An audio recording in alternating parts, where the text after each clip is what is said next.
Район газетасы фото бәйгесенә фотосурәтләр җибәргән 17 катнашучы арасында Прониннар гаиләсе беренче урын яуладылар.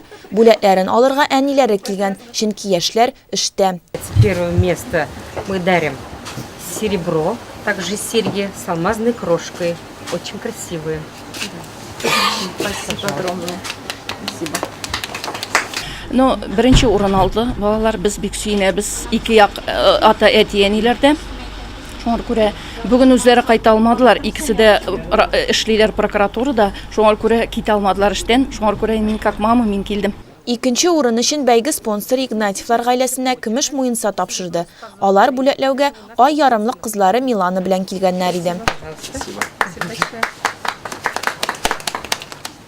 Өченче урынны Дмитриевлар гаиләсе яулады. Алар бүләккә инҗе мәрҗәннәр алдылар. Не смогли приехать, они живут в Казани, тем более сейчас в таком положении, уже срок подходит. Вы как родственницы поддерживали? Обязательно. Без этого никак. Все родственники, все знакомые, все друзья. Каймак сәүдә йортында урнашкан Зәркән эшләнмәләр кибетендә күңелегезгә хуш килерлек әйберләр таба аласыз. Ташланмалар акцияларда каралган.